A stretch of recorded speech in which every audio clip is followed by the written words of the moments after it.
Consumers usually get exposed to different tastes. Like, I'll take an example of a flavor that would taste milky or sweet in some products. It can also be floral sometimes, or depending on its origin as well. It can be Indonesian, Madagascan, bourbon, Tahitian, and of course, we're talking about one of the most popular flavors in the world, the nation's favorite. We're talking about vanilla.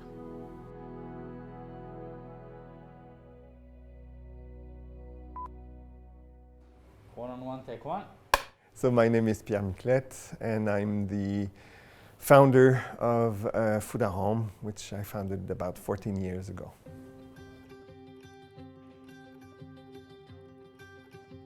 We train a lot our descriptors on visual objects and visual things. When we go to kindergarten or even before, we learn our colors, and therefore we're able to talk about colors and what we see and describe what we see, but we rarely have a common language to describe what we taste. So I think that taste is undervalued. I think it's an extremely powerful tool that we have, because every time we put food in our mouth, we are able to recognize with the combination of the taste what is this food all about and experience it.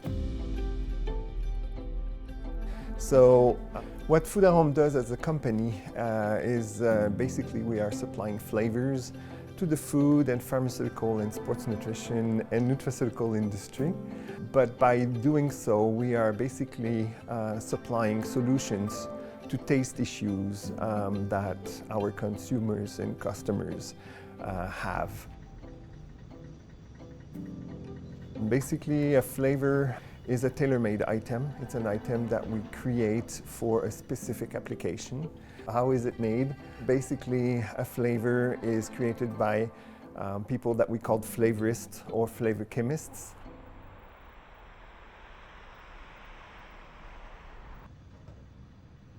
In fact, the role of flavorists are to creating and or modify flavor according to customer expectation and or requirement.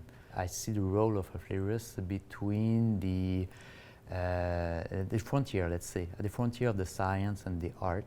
So we have to learn a lot of different flavoring ingredients to know when and where we could use it to create what we want. One of the things that happens with creating a flavor is creating a profile that would fit a specific food product, because not all food or beverages are made of the same ingredients. You can have high fat content food or high sweetness, and you need to custom make your flavor into your particular type of application. For instance, in a protein shake, you would have a sweet milky type of vanilla profile. In a yogurt, you would have more a vanilla goose type of taste coming through, whereas in a cupcake, it will be more creamy, buttery type of profile that we'll get.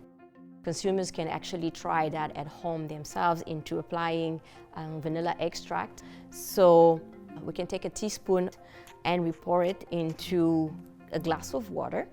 And we can also do the same into yogurt or into a milk and taste the different type of taste that comes through depending on the matrices that on the type of product that we're tasting.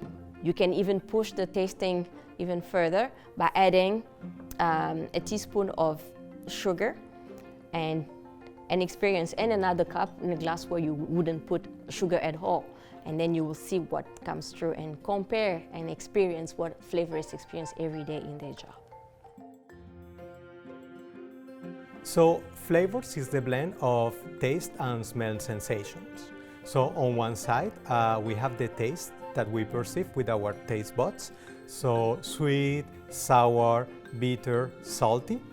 And on the other hand, we have the aroma volatiles that we perceive with the olfactory receptors that are in our nose. So flavor is the combination of both. So this information goes to our brain and is processing a part that is also related with emotions. So that is why when you're tasting something, you're like, oh yeah, this is reminding me like the pie that my grandma made when I was a kid.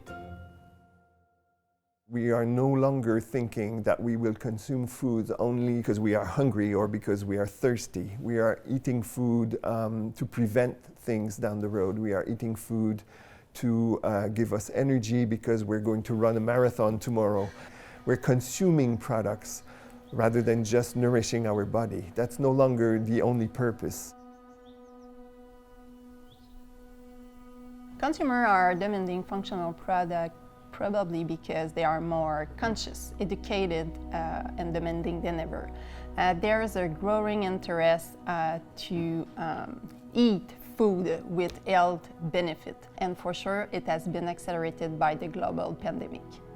We believe that innovation in the food industry comes from various raw materials, various mixed of products, high protein, low fat, low sugar, no sugar, and more of these products will arise.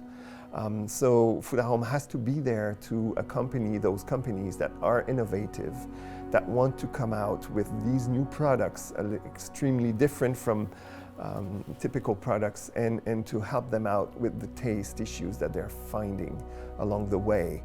And that's the beauty of what Foodarom is all about. Excellent. Good.